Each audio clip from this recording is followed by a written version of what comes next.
రాయ శుభాంగాయ మంగళాయ మహోజసై సింహశైల నివాసాయ శ్రీ నృసింహాయ మంగళం. శ్రీ శ్రీ శ్రీ వరాహలక్ష్మీ నృసింహస్వామి వారి సన్నిధానంలో కార్తీక బహుళ నవమి ఆదివారం పుబ్బా నక్షత్రం నవంబర్ 24వ తారీఖు యథావిధిగా 4 గంటల నుంచి 4:30 గంటల వరకు సుప్రభాత సేవ. సుప్రభాత సేవలో భాగస్వాములు కాగోరు వారు దానికి తగిన రుసుము చెల్లించి సంప్రదాయ వస్త్రధారణంతో పరిమిత సంఖ్యలో భాగస్వాములు కావచ్చు. 4:30 గంటల నుంచి 6:30 గంటల వరకు ప్రాతరారాధనం. ప్రాతరారాధనంలో భాగస్వాములు కాగోరు వారు దానికి తగిన రుసుము చెల్లించి సంప్రదాయ వస్త్రధారణంతో పరిమిత సంఖ్యలో భాగస్వాములు కావచ్చు. 4:30 గంటల నుంచి 6:30 గంటల వరకు జరిగేటువంటి ప్రాతరారాధనంలో భాగంగా నిత్యవేద పారాయణం, ఉపనిషత్ పారాయణం, దివ్య ప్రబంధ సేవాకాలం, అనంతరం ధూపసేవా సమయంలో చతుర్వేద పారాయణం, శ్రీరామాయణం, భారతం, భాగవతం, విష్ణు పురాణం, క్షేత్ర మహాత్మ్యం, వరాహ పురాణం, శ్రీభాష్యం, భగవద్విషయం మొదలైన గ్రంథాలన్నీ పారాయణం చేయడానికి ఉపక్రమిస్తారు. అనంతరం బాలభోగ నివేదనం అయిన తర్వాత నిత్యహోమం, పరిహరణం అయిన తర్వాత మంగళాశాస్త్రం, చాతుర్వర్గోష్ఠి, తీర్థ వినియోగం అయిన తర్వాత చుట్టు సన్నిధిలో మంగళాశాస్త్రం పూర్తి చేసుకున్న తర్వాత సుమారు 6:30 గంటల నుంచి సర్వదర్శనం ఆరంభమవుతుంది. 7:30 గంటలకు ఆదివార ప్రయుక్తంగా అష్టోత్తర శత స్వర్ణ పుష్పార్చనం, 8:30 గంటలకు ఆర్జిత గరుడ సేవ, 9:30 గంటలకు ఆర్జిత నిత్య కళ్యాణం ఆరంభమవుతాయి.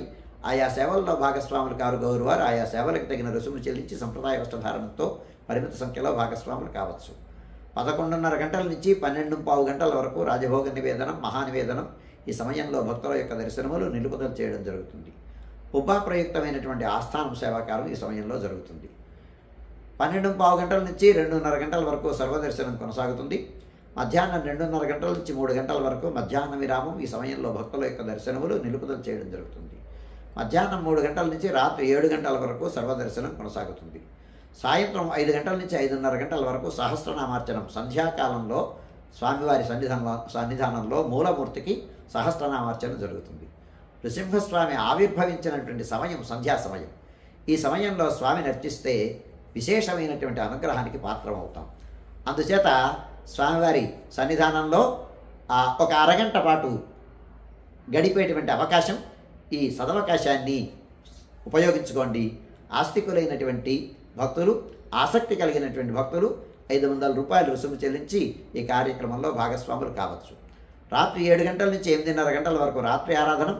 రాత్రి ఆరాధనలో భాగస్వాములు కాగోరు వారు దానికి తగిన రుసుము చెల్లించి సంప్రదాయ వస్త్రధారణతో పరిమిత సంఖ్యలో భాగస్వాములు కావచ్చు. 8:30 గంటల నుంచి 9 గంటల వరకు సర్వదర్శనం కొనసాగుతుంది. 9 గంటలకు ఏకాంత సేవ కవాట బంధనంతో ఈనాటి కార్యక్రమం సుసంపన్నమవుతుంది.